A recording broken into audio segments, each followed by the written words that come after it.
महाभारत में द्रौपदी की भूमिका का काफी वर्णन मिलता है। कौरव पांडवों के बीच लड़ाई से लेकर महाभारत युद्ध तक में द्रौपदी का वर्णन मिलता है। द्रौपदी पांचाल देश की राजा द्रुपद की कन्या थी। वह एक दिव्य कन्या थी जिसका जन्म अग्निकुंड से हुआ था। कहा जाता है कि जब पांडव और कौरवों ने अपनी शिक्षा पूरी की थी तो द्रोणाचार्य ने उनसे गुरु दक्षिणा मांगी थी।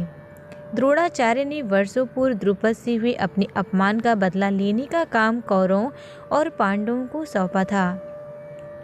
उन्होंने पांडव कौरवों से कहा कि पांचाल नरेश द्रुपद को बंदी बनाकर मेरे समक्ष लाओ। कौरवों ने पहले द्रुपद पर हमला किया लेकिन वे हार गए। इसके बाद पांडवों ने द्रुपद पर हमला किया जिसमें उन्हें जीत मिली। वे उन्हें बंदी बनाकर द्रोणाचार्य के पास ले आए। द्रोणाचार्य ने उनसे उनका आधा राज्य ले लिया और उन्हें छोड़ दिया। द्रुपद ने इसी अपमान का बदला लेने के लिए अद्युत यज्ञ करवाए जिससे द्रौपदी का जन्म हुआ। द्रौपदी का विवाह 5 पांडवों से हुआ था। युधिष्ठिर, अर्जुन, नकुल, सहदेव, भीम से उनका विवाह हुआ था। क्योंकि अर्जुन ने ही द्रौपदी को स्वयंवर में जीता था, इसीलिए द्रौपदी पांचों में से अर्जुन से सबसे ज़्यादा प्रेम करती थी। द्रौपदी की खूबसूरती पर कौरवों के बड़े भाई दुर्योधन की नज़र लगी रहती थी। एक बार दुर्योधन ने भरी सभा में द्रौपदी का चीरहरण किया था, जिसके बाद कौरवों और पांडवों के बीच महाभारत का युद्ध छिड़ गया था। द्रौपदी को लेकर यूँ तो महाभारत में कई कहानियाँ आपने सुनी होंगी। यहाँ हम आपको आज बताएंगे द्रौपदी की मृत्यु कैसे हुई थी। यदुवंशियों का राजपाट समाप्त हो जाने के बाद पांडवों को इसका काफ़ी दुख हुआ। इसके बाद युधिष्ठिर ने वेद व्यास से अनुमति लेकर राजपाट छोड़कर परलोक जाने का निश्चय किया।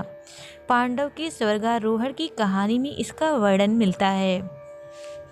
महाभारत में 18 पर्व में से एक है महाप्रस्थानिक पर्व है, जिसमें पांडवों की महान यात्रा अर्थात मोक्ष की यात्रा का उल्लेख है। भारत यात्रा करने के बाद मोक्ष प्राप्त करने के लिए पांडव द्रौपदी के साथ हिमालय की गोद में चले गए। वहाँ मेरु पर्वत के पार उन्हें स्वर्ग का रास्ता मिला। 5 पांडव के साथ द्रौपदी और एक कुत्ता उनके साथ यात्रा पर था। इसी दौरान द्रौपदी लड़खड़ाकर गिर पड़ी। भीम ने पूछा कि उसने कभी कोई पाप नहीं किया है तो ये कैसे गिर गई।